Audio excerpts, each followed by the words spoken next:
नमस्कार दोस्तों, स्वागत है आपका एक स्पेशल चैप्टर में जिसका नाम है audit of items of financial statement. ये आपके सिलेबस में आता है चैप्टर नंबर 5 में, audit of items of financial statement. देखा जाए तो पूरे ऑडिट सिलेबस का सबसे बड़ा चैप्टर यही है और इसी वजह से सबसे ज़्यादा मार्क्स का भी यही चैप्टर पूछा जाता है। नॉर्मली आप ये मान के चलिए कि 15 से 20 नंबर के बीच में ये एग्जाम में पूछा जाता है, 15 तो आप मान के चलिए, ठीक है। पर चैप्टर बड़ा भी है, तो मैंने क्या करा है, एक तो चैप्टर को थोड़ा समराइज करने की कोशिश की है, प्लस मैंने क्या करा है, चैप्टर को इस तरीके से बना दिया है कि जो चीज़ें किसी दूसरी चीज़ों से मैच होती है तो उनको साथ में ही रखा है, साथ में ही मैं पढ़ाने वाला हूँ, तो आपको रिटेन करना ईजी हो जाएगा। क्योंकि समझ में तो आपको सब आ ही जाएगा, वैसे भी ऑडिट में यही होता है कि समझ में आ जाता है फिर याद नहीं रहता है। तो बहुत सारी चीज़ें मैंने इस तरीके से प्लेस करी हैं, इस तरीके से मैं आपको बताऊंगा कि आपको वो याद भी रह जाएंगी। बस आपसे एक ही रिक्वेस्ट है, एक तो आप वीडियो पूरा सुनिए, पूरा एंड तक लेक्चर वॉच करिए। सेकेंडली ये है कि जब भी आप कोई चीज़ देखते हैं ना, तो आप सेम डे या next day, max to max कह रहा हूँ, नेक्स्ट डे तक आपको उस चीज़ को दोबारा पढ़ना है। आप क्या करते हो, एक बार सुन के और ड्रॉप कर देते हो। कभी भी कोई चीज़ पढ़ते हो तो उसको दोबारा जरूर देखें एक रीजनेबल टाइम के अंदर, तो वो आपके दिमाग में सेट हो जाएगी। और सोचो आपने उसी बात को, उसी मैटर को उसी वीक में एक बार और देख लिया तो बढ़िया काम हो जाएगा, सेट हो जाएगा वो माइंड में, राइट। चलो तो शुरू करते हैं सर। बात करते हैं कवरेज की। इस चैप्टर में क्या क्या कवर होता है सर। तो सबसे पहले तो आती है अजर्सन्स, जो अपन ने चैप्टर 4 ऑडिट एविडेंस, ऐसे 500 ऑडिट एविडेंस, उसमें भी हमने पढ़ रखा है अजर्सन्स को, ठीक है। तो मैं उस पर बात नहीं कर रहा हूं। फिर बात करते हैं, या यूं समझ लो कि अजर्सन्स पे अपन आगे चल के बात कर लेंगे, कोई प्रॉब्लम नहीं है, वैसे अपन बहुत डिटेल में पढ़ चुके तो इसलिए मैं उस पर बात नहीं कर रहा हूं अभी, ठीक है। फिर क्या है, audit of balance sheet items, मतलब बहुत सारे जो बैलेंस शीट के आइटम्स होते हैं उनका ऑडिट कैसे करना है। फिर P&L के आइटम्स का ऑडिट कैसे करना है। और फिर कुछ डिस्क्लोजर रिक्वायरमेंट्स है, यहाँ पर कुछ 5 डिस्क्लोजर रिक्वायरमेंट मैंने लिख कर रखी हैं, पर ऐसी बहुत सारी डिस्क्लोजर रिक्वायरमेंट है जो हमें पढ़नी है, ठीक है। अब क्या होता है, डिस्क्लोजर रिक्वायरमेंट को मैंने अलग से इसलिए कर दिया है क्योंकि नॉर्मली इस पोर्शन से एक क्वेश्चन पूछा जाता है। नॉर्मली एक क्वेश्चन आप एक्सपेक्ट यहां से कर ही सकते हर अटेम्प्ट में, ठीक है। इसके अलावा क्या है सर, अजर्सन से हर बार क्वेश्चन नहीं आता है, कभी आता है कभी नहीं आता है। मतलब वो कोई कुछ आपको बैलेंस शीट का कोई फिगर दे देंगे, P&L का कोई फिगर दे देंगे और पूछेंगे इसमें कौन सी अजर्सन लगती है। तो अगर आप इसको समझना चाहते हैं तो आप कंपाइलर के अपने स्टार्टिंग के 1, 2 और 3 क्वेश्चन अगर आप करेंगे तो आपकी एकदम बढ़िया प्रैक्टिस हो जाएगी अजर्सन्स की। कोई प्रॉब्लम आए तो फिर मैं हेल्प करूंगा ही, मैं हूं, है ना। फिर अब क्या होता है, ये जो शेयर कैपिटल है, जो मतलब बैलेंस शीट आइटम्स में जो share capital reserve and surplus है, इसमें कुछ लॉ रिलेटेड पोर्शन है। नॉर्मली ये बहुत इंपॉर्टेंट हो जाता है क्योंकि इससे भी एक क्वेश्चन मोस्टली एग्जाम में आ ही जाता है, ठीक है। तो अपन को तो सारे आइटम कवर करने हैं, पर अगर मैं इस पर्टिकुलर लेक्चर की बात करूं तो अपन इसमें ये स्टार्टिंग के 2 आइटम कवर करने वाले हैं क्योंकि ये एग्जाम में सबसे ज़्यादा पूछे जाते हैं, ठीक बात है। इसमें कुछ लॉ रिलेटेड बातें यहाँ पर थोड़ी सी होकर चलेंगी, तो आप पे बन भी जाएंगी, इजी भी लगेंगी आपको, ठीक है। चलिए तो शुरू करते हैं सर। अजर्सन्स को तो अभी मैं ड्रॉप कर रहा हूं, आगे अपन कवर करेंगे, ठीक है। बाकी आप कंपाइलर से क्वेश्चन देख लेंगे तो आपको खुद ही समझ में आ जाएगा, राइट। चलो देखो भाई, सबसे पहले हम बात करने वाले हैं ऑडिट ऑफ शेयर कैपिटल की। ऑडिट ऑफ शेयर कैपिटल, ठीक है। अब शेयर कैपिटल का एग्जिस्टेंस, कंप्लीटनेस, वैल्यूएशन, सब कुछ हमें कैसे चेक करना है वो एक ही बार में दिया गया है। नहीं तो नॉर्मली क्या होता है, आप आगे चैप्टर को देखेंगे तो सपोज कभी आता है ऑडिट ऑफ बोरोविंग्स, तो उसका एग्जिस्टेंस कैसे चेक करना है, उसका कंप्लीटनेस चेक कैसे करना है, राइट एंड ऑब्लिगेशन कैसे चेक करना है, सब कुछ अलग से चेक करना पड़ता है। समझ रहे हो, सब पर अलग अलग क्वेश्चन बन सकते हैं। लेकिन यहां पर तो इन्होंने क्या बोला है कि शेयर कैपिटल का एग्जिस्टेंस, कंप्लीटनेस और वैल्यूएशन, ये सब का ओवरऑल यहां पर दे रखा है, तो ये तो बहुत ही अच्छी बात है। अलग अलग होता तो थोड़ा सा डिफिकल्टी आती है ना। चलो ये एग्जाम में आया भी है नवंबर 22 में। क्या लिखा है सर, देखते हैं। सबसे पहले आपको कंपेयर करना है इस बार की ऑथोराइज इशूड और जो भी पेड अप शेयर कैपिटल है उसको प्रीवियस ईयर के ऑडिटेड फाइनेंशियल स्टेटमेंट से। इस साल की शेयर कैपिटल को लास्ट ईयर की शेयर कैपिटल से कंपेयर करना है, क्योंकि अगर सेम होगा तो लगभग रिलैक्स हो जाएंगे, हमको कुछ मेहनत नहीं करनी पड़ेगी। पर कुछ एडिशन डिलीशन कुछ कम ज़्यादा हुआ होगा तो हमें चेक करना पड़ेगा, ठीक है। तो पहला पॉइंट क्लियर है।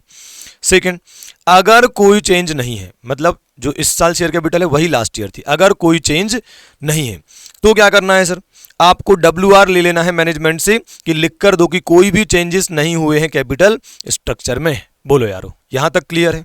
ठीक है सर। अगर कोई चेंज हुआ है, मतलब कोई बायबैक हुआ है, कोई न्यू शेयर कैपिटल इशू हुई है, रिडक्शन हुआ है, कुछ भी XYZ हुआ है, कोई भी चेंज हुआ है, तो पक्का मीटिंग हुई होगी, पक्का रेजोल्यूशंस पास हुए होंगे, तो हम क्या कहेंगे, हम ऑब्टेन कर लेंगे certified copies of relevant resolutions passed at the meetings of board of directors की मीटिंग हुई होगी, मेंबर्स की मीटिंग हो सकती है, जिसमें ऑथोराइज करा होगा क्या, change in the share capital. ठीक है, तो कुछ भी चेंज हुआ होगा तो पक्का मीटिंग्स हुई होंगी, कभी डायरेक्टर्स की, कभी शेयर होल्डर्स की, तो उनके रेजोल्यूशंस की कॉपी हम ले लेंगे ताकि हम चेक कर सकें कि सब कुछ सही तरीके से लॉ के हिसाब से हुआ है कि नहीं हुआ है। फोर्थ पॉइंट क्या है sir, also obtain and verify copy of forms filed by with MCA। ठीक है, MCA को आपने फॉर्म फाइल करा होगा, जैसे कि किस चीज के लिए कर सकते हैं आप, ऑल्ट्रेशन ऑफ शेयर कैपिटल, तो also obtain and verify copies of forms filed with MCA, notice to registrar of any alteration of share capital, तो ये SS7 में फाइल करते हैं, और फॉर्म पास 3 जो कि अलॉटमेंट ऑफ शेयर्स या सिक्योरिटी करते समय हम फाइल करते हैं। बोलो यारो, बताओ यारो, फोर्थ पॉइंट में क्या लिखा है कि आपको फॉर्म्स वगैरह जो MCA या फिर रजिस्ट्रार को फाइल किए गए हैं आपको वो चेक करना है। एग्जांपल में क्या लिखा है, मान लो ऑल्ट्रेशन ऑफ शेयर कैपिटल की बात करें तो SS7 फाइल किया जाता है, और अगर अपन बात करें अलॉटमेंट ऑफ शेयर सिक्योरिटीज की तो उसके लिए रजिस्ट्रार के पास कौन सा रिटर्न या कौन सा फॉर्म फाइल किया जाता है, पास 3। बोलो यारो, बहुत बढ़िया सर, बहुत छोटी छोटी सी बातें हैं, कोई दिक्कत नहीं है। फिर आपको चेक कर लेना है कि जो इनकी पेड अप कैपिटल है वो within the limit of authorise capital है या नहीं है। ऑथराइज मतलब मैक्सिमम कैपिटल, तो उससे ज्यादा तो नहीं हो सकती ना पेड अप शेयर कैपिटल। हाँ सर, ये तो हमको आता है, बहुत बढ़िया। In case of increase in authorise share capital, अगर ऑथराइज शेयर कैपिटल को ही बढ़ा दिया है तो क्या चेक करेंगे, हम चेक करेंगे कि क्या फीस और स्टाम्प ड्यूटी एक्यूरेटली कैलकुलेट करी गई है। जो भी फीस या स्टाम्प ड्यूटी MC के लिए पे करी गई है या फिर पेबल है, क्या वो एक्यूरेटली कैलकुलेट की है। प्लस रिसीट की कॉपी भी हम ले लेंगे इन सपोर्ट ऑफ पेमेंट मेड, अगर पेमेंट कहीं भी करते हो तो वहां से रिसीट मिलती है तो वो भी हम चेक कर लेंगे, तो पेमेंट चेक हो जाएगा उससे। बहुत बढ़िया सर। अगर फ्रेश इशू हुआ है, कोई नई शेयर कैपिटल इशू हुई है, तो check the compliance of companies act 2013 with regard to minimum subscription, minimum application money to be collected. तो मिनिमम सब्सक्रिप्शन के रिगार्डिंग कुछ जो प्रोविजंस होते हैं वो सब कंप्लाई होना चाहिए ना। ठीक है, maintenance of separate bank account, आपको सेपरेट बैंक अकाउंट मेंटेन करना पड़ता है जिसमें पैसा आता है एप्लीकेशन का, है ना। फिर payment of under writing commission वगैरह जो भी है, ये सब प्रोविजन कंप्लाई करेगी नहीं करे। तो अगर fresh issue of share capital हुआ है तो क्या कंपनी एक्ट के प्रोविजन कंप्लाई हुए हैं regarding minimum subscription, minimum application fees, या फिर सेपरेट बैंक अकाउंट के मेंटेनेंस की बात करें, अंडर राइटिंग फीस की पेमेंट की बात करें, जो भी है। फिर क्या है sir, no shares have been issued at discount, कोई शेयर डिस्काउंट पे इशू तो नहीं हुए, क्योंकि डिस्काउंट पर आप शेयर इशू कर ही नहीं सकते हो, और करते हो तो उसे वॉइड माना जाता है सब्जेक्ट टू सम एक्सेप्शंस, जो अपन आगे पढ़ेंगे। बहुत बढ़िया सर। 9th पॉइंट में क्या लिखा है सर, अगर शेयर्स इशू करे हैं फॉर कैश और कंसिडरेशन अदर देन कैश, तो क्या लिखा है सर, आपको वो भी चेक कर लेना है कि कहीं जो शेयर्स हैं वो कैश में इशू करे गए तो कैश आना चाहिए, अगर अदर देन कैश कंसिडरेशन के लिए हुए हैं तो उसको प्रॉपर्ली रिफ्लेक्ट करना होता है फाइनेंशियल स्टेटमेंट, वो सब चीजें हम चेक कर लेंगे, है ना। तो वो लिखा है यहाँ पर, है ना। फिर लास्ट क्या लिखा है 10th पॉइंट में, compliance with SEBI regulations and guidelines. ठीक है, आपको जो सेबी आपका रेगुलेटरी बॉडी है, रेगुलेटरी अथॉरिटी है, तो उस केस में आपको क्या करना है, सेबी के जो भी गाइडलाइंस हैं वो सब कंप्लाई करे या नहीं करे, ये आपको चेक कर लेना है। बोलो यार, समझ में आया क्या? ये तो बहुत आसान है, आप कोई भी 6-7 पॉइंट याद कर लोगे, बढ़िया काम हो जाएगा। अगला आता है issue of shares at premium. समझो आप बात को, ये जितना भी इस लेक्चर में पढ़ा रहा हूं सब कुछ एग्जाम में आ चुका है। ठीक है, तो क्या लिखा है सर, अगर आप प्रीमियम पर शेयर इशू करते हैं तो उसको कैसे चेक करेगा ऑडिटर। तो क्या चेक करना है सर, पहली बात तो कोई रेस्ट्रिक्शन नहीं है शेयर्स को प्रीमियम पर इशू करने में, आप बिना किसी रेस्ट्रिक्शन के शेयर्स प्रीमियम पर इशू कर सकते हैं। फिर जो प्रीमियम का अमाउंट होता है उसको कहां रखा जाता है, सेपरेटली रखा जाता है सिक्योरिटी प्रीमियम अकाउंट में। बहुत बढ़िया। और उसके जो यूजेस हैं वो कुछ लिमिटेड यूज हैं, आप हर जगह उस पैसे को यूज नहीं कर सकते, वो एक तरीके से कैपिटल रिजर्व का पार्ट माना जाता है। तो कहां कहां यूज कर सकते हैं आप, bonus shares, fully paid bonus share issue कर सकते हैं। ठीक है सर। आप बायबैक के लिए ये वाला पैसा यूज कर सकते हैं, आप खुद के शेयर्स के बायबैक में आप पैसा यूज कर सकते हैं। आप प्रीलिमिनरी एक्सपेंस को राइट ऑफ करने में इसका यूज कर सकते हैं। आप क्या कर सकते हो, writing of the expense of और द कमीशन पेड और discount allowed on any issue of shares और डिबेंचर। कुल मिलाकर शेयर्स या डिबेंचर के इशू में जो खर्चे हुए हैं, चाहे वो डिस्काउंट के फॉर्म में या किसी भी फॉर्म में, उसको भी आप राइट ऑफ करने में यूज कर सकते हो। इसके अलावा अगर आप प्रीमियम पर रिडेम्पशन करते हैं प्रेफरेंस शेयर का या डिबेंचर का, तो उसमें भी आप इस पैसे को यूज कर सकते हैं। बोलो यारो, क्या ये क्लियर है? Done sir. याद कैसे रहेगा sir? Bonus buyback, bonus buyback. वैसे तो आपने बहुत पढ़ रखा है, फिर भी मैं एक बार बोल देता हूं, 4 नंबर का सवाल है यार, है ना। बोनस बायबैक में हम यूज कर सकते हैं। इसके अलावा 2 टाइप के खर्चों को राइट ऑफ करने में, एक तो स्टार्टिंग के खर्चे जिन्हें प्रीलिमिनरी एक्सपेंस बोलते हैं, और शेयर्स डिबेंचर के इशू के खर्चे, तो ये होगा स्टार्टिंग के खर्चे। बोलो यारो, तो बोनस शेयर इशू करने में, बायबैक करने में एक्सपेंसेस स्टार्टिंग के, और स्टार्टिंग के खर्चे जैसे कि प्रीलिमिनरी एक्सपेंस और जो शेयर डिबेंचर के इशू में खर्चे होते हैं। और लास्ट क्या है? एंड। एंड मतलब जब आप शेयर्स प्रेफरेंस शेयर या डिबेंचर का रिडेम्पशन करोगे तो जो प्रीमियम पेबल होगा उसको भी आप उसमें भी यूज कर सकते हो इसका, है ना। डन। तो ये हो गया आपका क्या, सिक्योरिटी प्रीमियम के यूजेस। फिर ऑडिटर को क्या वेरीफाई करना है? उसको वेरीफाई करना है कि सेक्शन 52 जो कि सिक्योरिटी प्रीमियम के लिए है, उसके प्रोविजन कंप्लाई किए या फिर नहीं किए। ठीक है, section 52 of companies act 2013। Plus आपको देखना है, ऑडिटर को देखना है कि जो balances are properly transfer to security premium account. Simple है यार, अगर सिक्योरिटी प्रीमियम का अमाउंट आया है तो ऑडिटर ने चेक करना है कि उसे सेपरेट अकाउंट में रखा गया कि नहीं रखा गया, उसका यूज वहीं करा जहां पर कर सकते थे, ऐसा।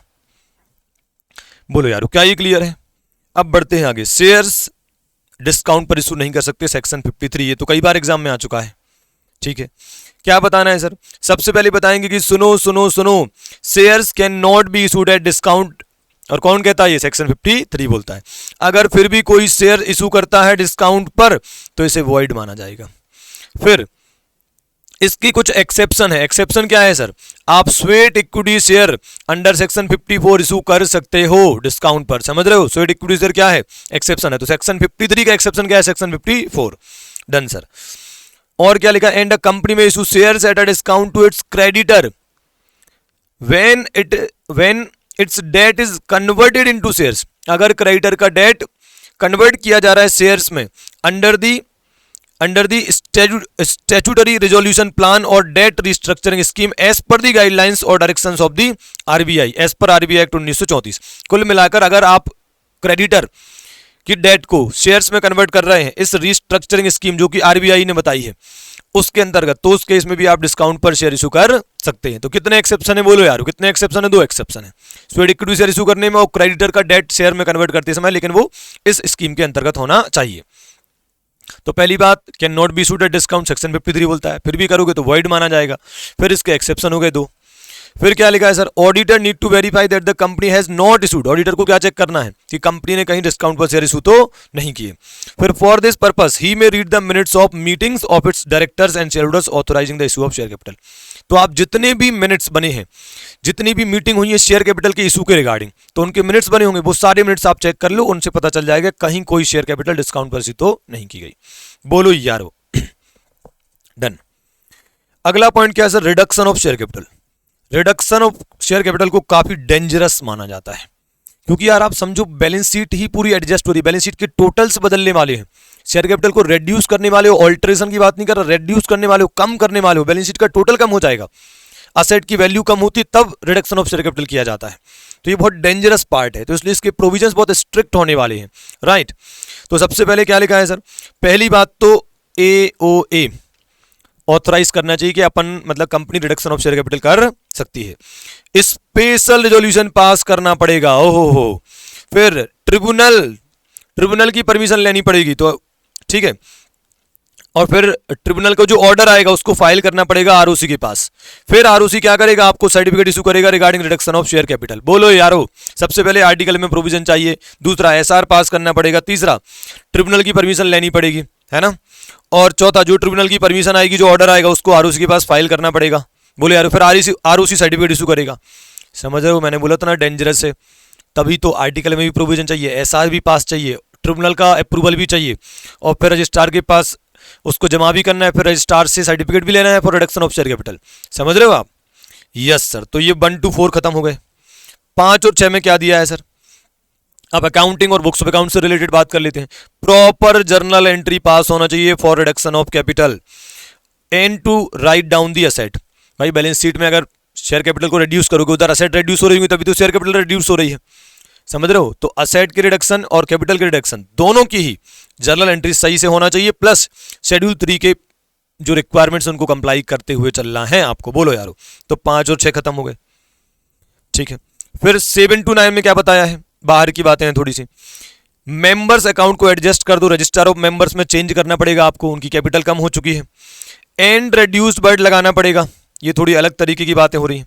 एंड रेड्यूस्ड बर्ड आपको लगाना पड़ेगा आपके बैलेंस शीट में, है ना। Confirming that the words and reduced to the name of the company in the balance sheet as required by the order of the tribunal.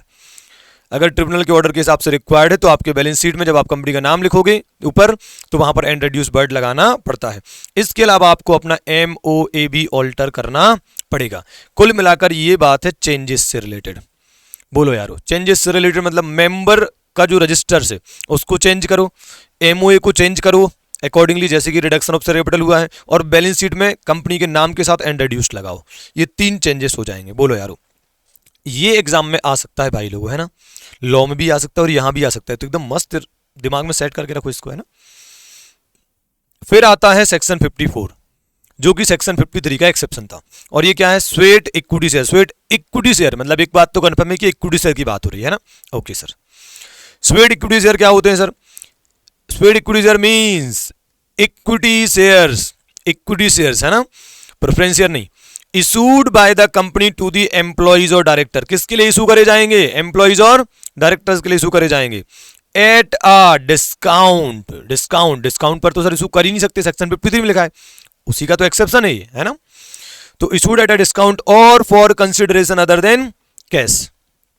ठीक है सर। फॉर प्रोवाइडिंग, भाई कोई डिस्काउंट पर शेयर इशू क्यों करेंगे डायरेक्टर एम्प्लॉइज को, या फिर अदर देन कैश कंसिडरेशन क्यों इशू करेंगे हम?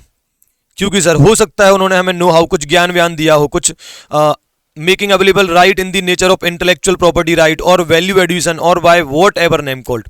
कुल मिलाकर डायरेक्टर्स ने, एम्प्लॉय ने हमें कुछ तो स्पेशल दिया है, कुछ इंटेलेक्चुअल प्रॉपर्टी राइट, कुछ नो हाउ, कुछ ना कुछ ऐसा वैल्यू एडिशन कराया है उन्होंने कंपनी में, तो उसके बदले उन्हें कुछ तो देना पड़ेगा। तो उसके बदले अगर हम शेयर इशू कर रहे हैं तो वो कहलाते हैं स्वेट इक्विटी शेयर। मेहनत के बदले जो शेयर इशू, स्वेट मतलब पसीना। अरे भाई उन लोगों ने कंपनी के लिए पसीना बहाया है, मेहनत करी है, कुछ करके दिया है, तो उनके लिए कुछ तो मिलना चाहिए ना सर। तो क्या करो आप सर, उनके लिए इक्विटी शेयर इशू कर रहे हैं, उनको बोलते हैं स्वेट इक्विटी शेयर्स। ठीक है। तो सर ये वो इक्विटी शेयर्स होते हैं जो कंपनी इशू करती है एम्प्लॉइज और डायरेक्टर को डिस्काउंट पर या फिर for a consideration other than cash. क्यों? क्योंकि उन्होंने नो हाउ प्रोवाइड करा है, या इंटेलेक्चुअल प्रॉपर्टी राइट प्रोवाइड करा है, या कोई भी वैल्यू एडिशन करा है by what ever name called. Done sir. क्या वेरीफाई करना है ऑडिटर को? अब बताओ, अगर आप किसी को डिस्काउंट में शेयर इशू करोगे, अगर कंपनी किसी को डिस्काउंट में शेयर इशू करेगी या फ्री में शेयर्स इशू करेगी, तो जो एग्जिस्टिंग शेयर होल्डर हैं उनका तो कंट्रोल डाइल्यूट हो रहा है, उनकी तो ओनरशिप डाइल्यूट हो रही है, तो उनको तो गुस्सा आएगी, उनको तो दुख होगा। तो कहीं ना कहीं उनको जब प्रॉब्लम होगी तो ऐसा कुछ प्रोविजन बनना चाहिए कि उनसे हर चीज़ पूछ कर करी जाए। वो कहेंगे कि यार सुनो भाई, आज पूरा कंट्रोल हमारा, आज पूरी ओनरशिप हमारी, अगर तुम किसी और को डाइल्यूट कर रहे हो तो हमसे पूछो ना, हर चीज़ हम बताएंगे कि किसको देना है ये वाले शेयर्स, किस प्राइस पर देना है, कितना पैसा उनसे लेना है, सारी बातें। तो देखो क्या लिखा है सर, बहुत बढ़िया।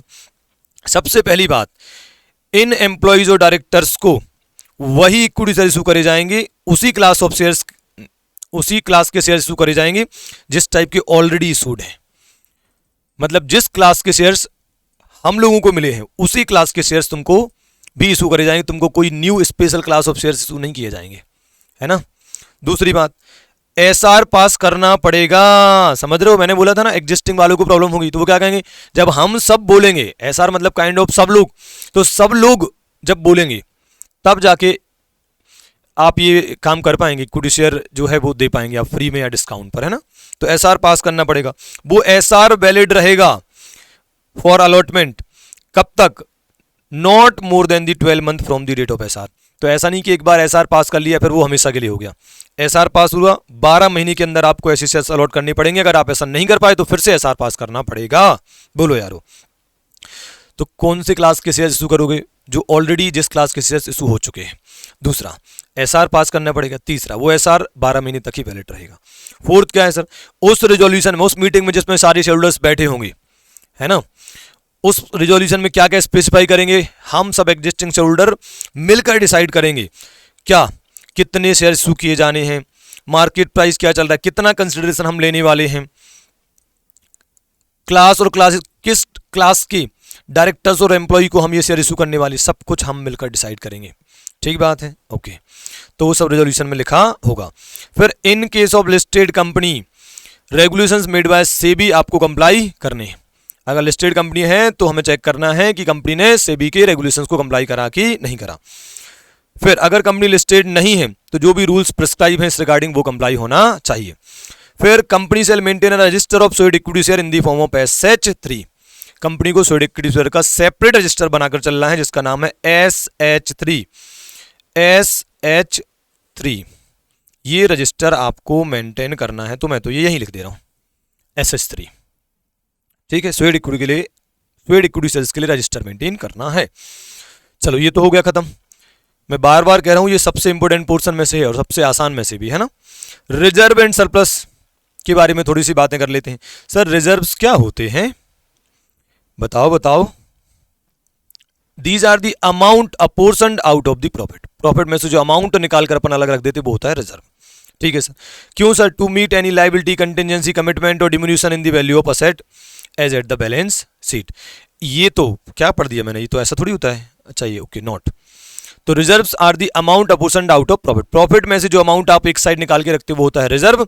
और ये किस चीज के लिए नहीं होते हैं, ना तो किसी लायबिलिटी चुकाने के लिए है, ना कंटिजेंसी के लिए, ना कमिटमेंट के लिए, ना diminution in value of asset के लिए। वो तो प्रोविजन होता है यार।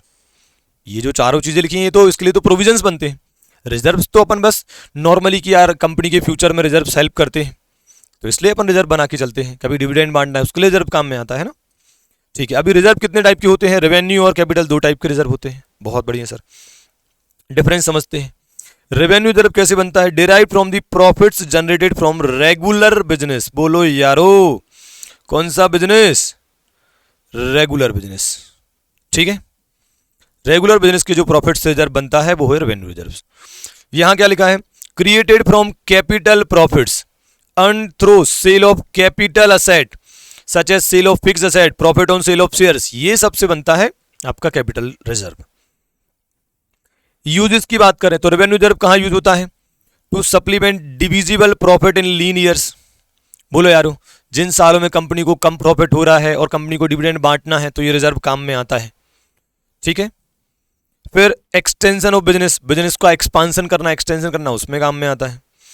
Augment the working capital of the business, business को कमी पड़ रही है पैसे की, वर्किंग कैपिटल की रिक्वायरमेंट है, आप रिजर्व से पैसा ले लो, कोई दिक्कत नहीं है, अपना ही तो पैसा है, परेशानी के लिए तो रखा था अपन ने ये। फिर जनरली स्ट्रेंथन दी कंपनीज फाइनेंशियल पोजीशन, ठीक है, कंपनी की फाइनेंशियल पोजीशन बढ़ा देता है, अच्छी कर देता है। आप देखो यार, जिस कंपनी की बैलेंस शीट में आपको रिजर्व ज़्यादा दिखेगा ना, आपको खुद लगेगा कि यार ये कंपनी की जो बैलेंस शीट है वो स्ट्रांग है, इनके पास खुद का पैसा बहुत सारा है। ठीक है, और अगर अपन कैपिटल रिजर्व की यूज की बात करें तो this is only for certain limited purposes, जैसे कि राइटिंग डाउन फिक्टिशियस असेट और लॉसेस। फिर बात करें डिस्ट्रीब्यूशन ऑफ डिविडेंड की, तो भाई रेवेन्यू रिजर्व से आप डिविडेंड डिस्ट्रीब्यूट कर सकते हो, लेकिन कैपिटल रिजर्व से आप डिविडेंड डिस्ट्रीब्यूट नहीं कर सकते हो। फिर बात करते हैं एग्जांपल की, तो सर इसका एग्जांपल है जनरल रिजर्व, रेवेन्यू रिजर्व का एग्जांपल है जनरल रिजर्व, और कैपिटल रिजर्व के एग्जांपल क्या है, security premium, capital redemption reserve etcetera. बोलो यारो, बहुत बढ़िया। फिर बात करते हैं ऑडिट प्रोसीजर की, रिजर्व्स को चेक करने के लिए। ठीक है, क्या ऑडिट प्रोसीजर लगाना, सुनिएगा। सबसे पहले तो जैसे शेयर कैपिटल को आपने इस साल की शेयर कैपिटल को लास्ट ईयर की शेयर कैपिटल से कंपेयर किया था, ऐसे ही रिजर्व को भी करना है। कंपेयर करना है रिजर्व एंड सरप्लस के बैलेंस को प्रीवियस ईयर से, प्रीवियस ईयर के ऑडिटेड फाइनेंशियल स्टेटमेंट से। डन। सेम हो भी सकता है, नहीं भी हो सकता है। सेम होगा तो अपन नॉर्मली रिलैक्स हो जाते हैं, पर सेम होने की पॉसिबिलिटी बहुत कम है। तो एडिशन और यूटिलाइजेशन, या तो कुछ एडिशन हुआ होगा या फिर कुछ यूटिलाइजेशन हुआ होगा, मेनली हमें वही चेक करना पड़ेगा। तो ये लिखा है इन केस ऑफ 2 चीजें, एक तो P&L के रिस्पेक्ट में कुछ लिखा है और एक सिक्योरिटी प्रीमियम के रिगार्डिंग कुछ लिखा है। ठीक है, तो देखो यार, रिजर्व एंड सरप्लस का अमाउंट कब ऊपर नीचे होगा, क्या वो P&L के अमाउंट से अफेक्ट करता है? हाँ सर, P&L मतलब आपकी कंपनी को प्रॉफिट या लॉस होता है तो उससे रिजर्व एंड सरप्लस का बैलेंस चेंज होगा ना, प्रॉफिट हुआ तो बैलेंस बढ़ जाएगा रिजर्व एंड सरप्लस का, एंड वाइस वर्सा। और सिक्योरिटी प्रीमियम तो भाई कोई सा भी रिजर्व हो रिजर्व एंड सरप्लस में ही आता है ना, तो सिक्योरिटी प्रीमियम का अमाउंट अगर कंपनी ने शेयर्स प्रीमियम पे इशू करे होंगे तो उस वजह से भी रिजर्व एंड सरप्लस का अमाउंट चेंज होगा, राइट। ओके, तो क्या लिखा है सर, पी एंड एल के बैलेंस की बात कर लेते हैं पहले। तो आप क्या कर सकते हो, आप statement of P and L check कर सकते हो ये जानने के लिए कि रिजर्व एंड सरप्लस में कितना मूवमेंट हुआ है। तो हमने statement of P and L check करा, उसमें 50 करोड़ का प्रॉफिट दिखा, तो इसका मतलब इस बार रिजर्व एंड सरप्लस 50 करोड़ से बढ़ जाना चाहिए। और अगर 50 करोड़ का लॉस दिखता तो 50 करोड़ से रिजर्व एंड सरप्लस भी कम हो जाना चाहिए था। तो अगर आप मूवमेंट ट्रेस करना चाहते हो रिजर्व एंड सरप्लस में तो statement of P and L देख सकते हो। दूसरा, आप statement of changes and equity भी देख सकते हो। आपके फाइनेंशियल स्टेटमेंट में एक फाइनेंशियल स्टेटमेंट तो statement of changes and equity भी कहलाता है ना, सोसी, जिसे अपन शॉर्ट में बोलते हैं सोसी। तो उसमें भी तो पूरा लिखा होता है कि कितना रिजर्व एंड सरप्लस था, आया गया, सब कुछ होता है, उसमें भी रिजर्व एंड सरप्लस की डिटेल होती है। तो अगर आप रिजर्व एंड सरप्लस को ट्रेस करना चाहते हो तो एक और तरीका है कि आप statement of changes and equity भी देख सकते हो। इसके अलावा आप जो रेजोल्यूशंस बोर्ड ऑफ डायरेक्टर ने पास करे हैं रिगार्डिंग रिकमेंडेशन ऑफ डिविडेंड, है ना, या फिर शेयर होल्डर्स ने कोई मीटिंग में डिविडेंड डिक्लेयर करा है, तो वो सब आप देख सकते हो। तो समझो रिजर्व एंड सरप्लस इन दो चीज़ों से, इन तीन चीज़ों से अफेक्ट हो सकता है। कौन कौन सी तीन चीज़ें हैं सर? पहली बात statement of P and L देख लो, प्रॉफिट हुआ है कि लॉस हुआ है, उससे आपको movement of reserve and surplus पता चलेगा। Statement of changes in equity में भी आपको रिजर्व एंड सरप्लस की जानकारी मिलती, तो उससे भी आप मूवमेंट चेक कर सकते हो। इसके अलावा रिजर्व एंड सरप्लस कम हो गया होगा कब? अगर डिविडेंड बांटा होगा तो ये चेक कैसे करें कि क्या कोई डिविडेंड डिक्लेयर किया गया है? तो आप बोर्ड ऑफ डायरेक्टर्स की मीटिंग के रेजोल्यूशन देख सकते हो इंटरिम डिविडेंड के रिगार्डिंग, और फाइनल डिविडेंड के रिगार्डिंग आप शेयर होल्डर्स की मीटिंग के रेजोल्यूशंस देख सकते हैं। बोलो यारो, क्या ये क्लियर है? Okay sir. सिक्योरिटी प्रीमियम में क्या है? It needs to be confirm that the company has issued shares in excess of nominal value of the shares. Nominal value या फेस वैल्यू से ऊपर के प्राइस पर आप शेयर्स इशू करते हैं, तो जो ऊपर का अमाउंट होता है वो सिक्योरिटी प्रीमियम कहलाता है। ठीक है, तो आपको ये कंफर्म करना है कि क्या कंपनी ने ऐसा करा है। And for the same the auditor should obtain and verify the resolution passed by the board of directors. ठीक है, तो प्रीमियम पर इशू करने के लिए कोई रेस्ट्रिक्शन तो है नहीं, पर रेजोल्यूशन तो तब भी पास हुआ होगा, तो वो रेजोल्यूशन की कॉपी आप देख सकते हो ये जानने के लिए कि क्या कंपनी ने शेयर्स इशू करे हैं प्रीमियम पर। बहुत बढ़िया।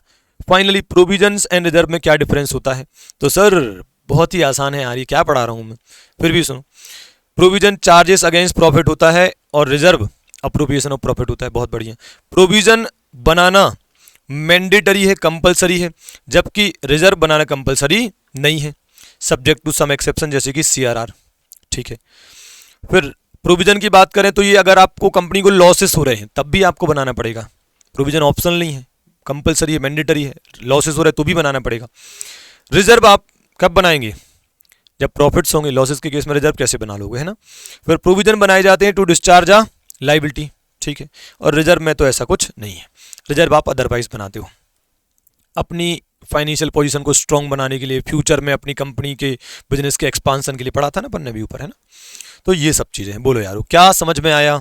ये इतने पोर्शन में से एक क्वेश्चन नॉर्मली हर एग्जाम में एक्सपेक्टेड रहता है, नॉर्मली, जरूरी तो कुछ भी नहीं है, आईसीआई है ना, तो इसको आप बहुत अच्छे से कर लीजिएगा। ओके।